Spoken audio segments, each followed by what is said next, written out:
Tanking in Season 3 is not good.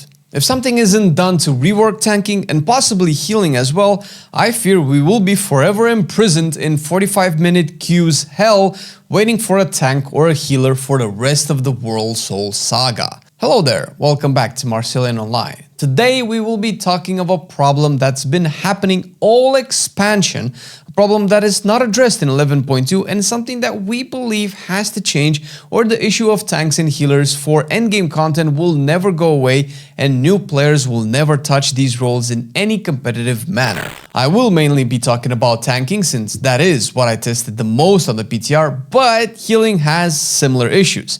This is on the precipice of the new patch and season being on the horizon, and something we have hoped would change since the alpha and beta of the war within. In short, tanking and healing are way too difficult for the health of the game. I will explain. The devs shifted their mentality completely on tanks and healers for this expansion with the intent on making the responsibilities of these roles more impactful. In a very general sense, tanks do not deal as much damage as before, cannot self-sustain anymore without a healer, and their kit is being challenged by encounter design.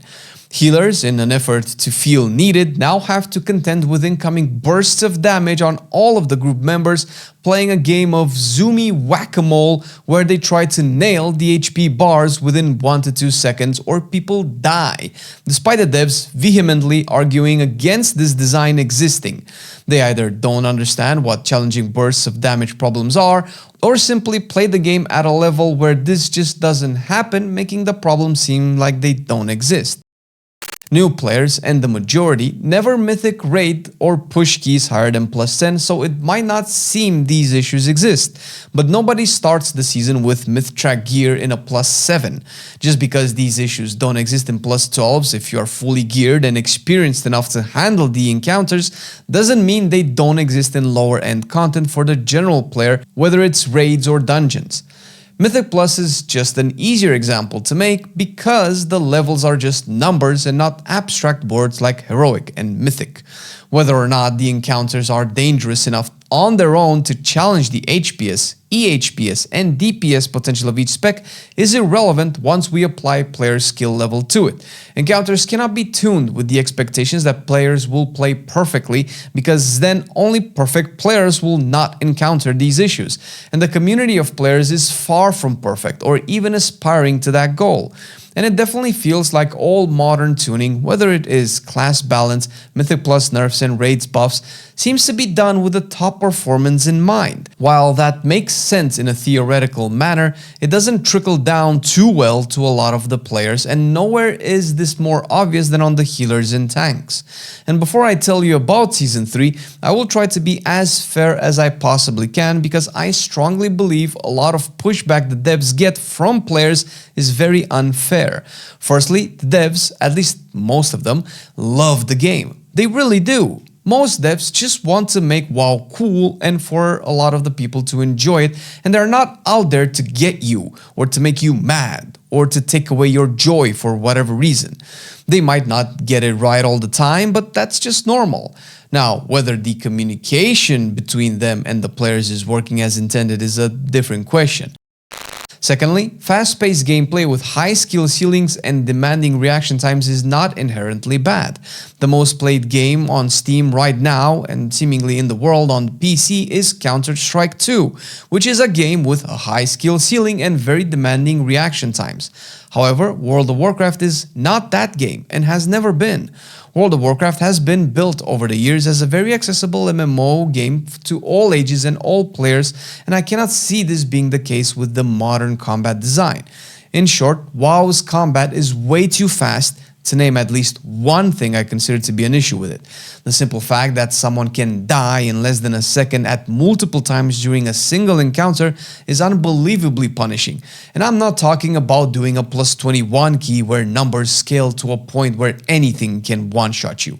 I'm talking at the very least about a +12 on max gear, where I happen to be distracted for 1 second by an ability that procced, by a spell I wanted to interrupt, or an environmental doodad that blocked the pathing of my character, and then boom, I'm dead.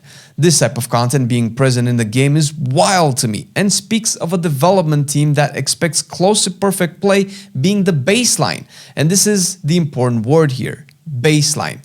Because with this, we can analyze what the problem really is. Think about World of Warcraft and its best and worst players.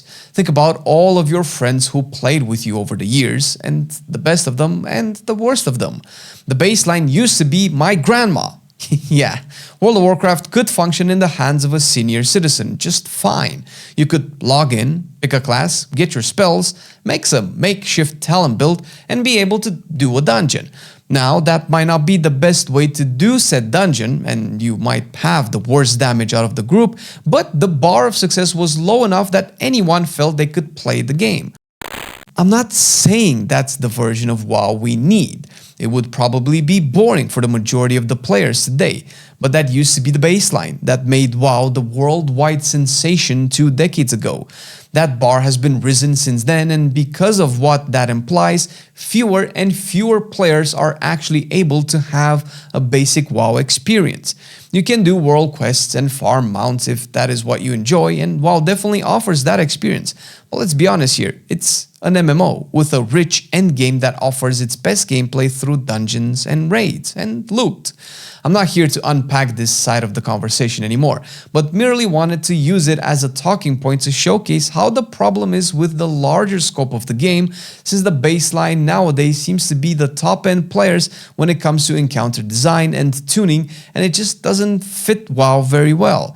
The reason you might care about this is because it trickles down to tanks and healers the hardest and creates the problems people have been talking about for months, where you just cannot find tanks and healers to do dungeons and raids with you, and as such you are stuck waiting in queues for an abnormal amount of time, unacceptable for a modern game with a backlog of 20 years of game development. I don't think the first experience a player should have when playing a tank in a Season 3 dungeon is to walk in, try to pull the first pack or two, and then subsequently die, not because that in of itself is bad, but because the game just doesn't do a good job at telling you why you died.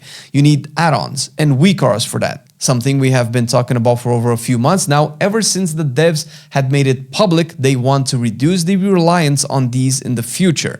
This won't happen overnight, of course, but when we are testing the dungeons on the PTR, your first knee-jerk reaction cannot be, let's make the hardest dungeon in the pool harder and be just as punishing as all of the dungeons that have been criticized for being punishing in past PTR cycles before we caved in and eventually nerfed them. It feels like the first approach is always to make the dungeon as hard as humanly possible and then nerf it down from there, which from our perspective sounds like you just want the game to be just easy enough where people don't complain. That doesn't feel like the intent is to make it accessible to new players, but rather to satisfy the hardcore current player base by giving them more and more challenges. Oh, and by the way, I consider myself a part of that hardcore player base. I love it when it's harder. So does your mom. But I cannot bring friends into the game and play a tank and a healer when they die from full HP with defensives on all of a sudden from spiky damage, and then have to go on a 30-minute talk with them using logs and external sources to tell them that they should have spent about 4 to 6 hours on a training dummy before doing this dungeon. Yeah, good luck telling a player they need to hit wood for a few days before they can play the actual video game. The main reason we are making this video again is because we have to make this video again. The question is, why do we have to keep making this video over and over? The issues we are having are the same issues we had present in the alpha and beta dungeon testing of The War Within, subsequently in each of the PTR cycles for each of the patches, every time feedbacked in the same way. I will be fair though, they are not as pronounced now and only really present in Halls of Atonement, some major parts of Echo Dome, and some key unavoidable trash in Tazavesh streets. Also, this is because the stated intent of the encounter design was said to be the opposite of what we are getting, where tanks don't take giga spiky damage and healers don't need therapy after every dungeon. Yet here we are, again. What all of this is doing is making these roles inaccessible to a lot of players, creating this bottleneck in group finding where a lot of people will just not do dungeons or raids because, at least from what it seems, the ratio of tank healers to damage dealers is not healthy to keep the wheels spinning. There is no incentive to play these roles because, for the most part, tanks don't do enough damage to keep aggro reliably. Their defensive kit is very inconsistent with what the dungeon requires, either making them feel overpowered and potentially meta-worthy, I'm looking at you, Vengeance, once again, or incredibly weak and unprepared with no answers to these issues. The healer life seems to be the same as always, sweating like crazy trying to keep people up where their kit barely able to handle players' mistakes when the moment-to-moment gameplay is already close to lethal by just its design. I can probably summarize it with this actually by pointing out two things. The first is in relation to the baseline I just mentioned before. If people play correctly, healers are stretched thin to keep people alive, meaning that almost any mistake turns into an unresolvable death by your average healer. We went from a world where healers would want to find time to do damage to a world where they have no time to do damage because just by being in combat is close to lethal, let alone if anyone has any human mistakes under their belt. At that point, it's over. Dots tick for 30% of your HP while doing two other mechanics. Frontals are lethal, puddles are lethal, beams are lethal. Not sure why this has to be the baseline game instead of just toning it down so people are allowed to make mistakes that don't turn into automatic wipes. The second point is the last mechanic in Echo Dome Aldani, how it works and how I believe should work, if I may be so bold as to take Max's concept of what players should be punished with. When the boss starts to do its AoE mechanics, it will shatter your soul into what looks like images or clones of you. What you want to do is to go pick up each one before it gets damaged by the boss's cones or lines. If you save your soul fragments, you get a stackable damage buff for each one you collect, incentivizing you to play the mechanic correctly and potentially saving big damage bursts for this phase. If you fail, however, and the boss destroys your souls, you not only don't get the buff, but you lose 30% haste for 8 seconds and take a powerful dot that will need a lot of healing and defensives to handle, or you die. Clearly, this is a kiss-curse mechanic, but what Max from Liquid pointed out multiple times in the past, this mechanic would be just as effective if only the positive part of this remained, where actually not doing the mechanic would mean you would do less damage. Players are so focused on kicking ass that doing less damage is like pouring milk in a bowl and then the cereal on top of it. And players who are not interested in doing the most amount of damage are either casual players or players who are not likely to exploit the positive buff anyway.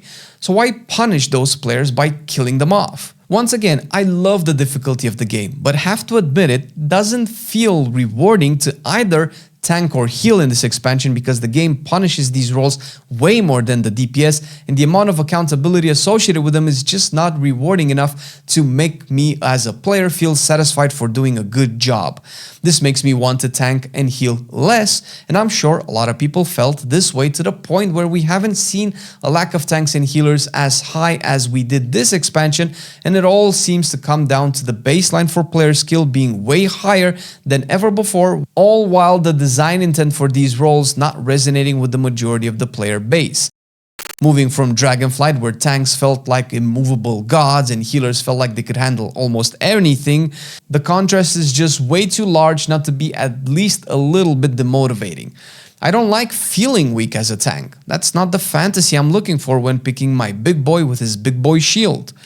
The best solution I can come up with that's also incredibly simple and summarize what I think can fix these issues in one go is to increase the player's HP across the board by at least 50%. That's it. Let their DPS and HPS be the same, let the enemies do just as much damage. While this will theoretically transform into is slower HP yo-yos.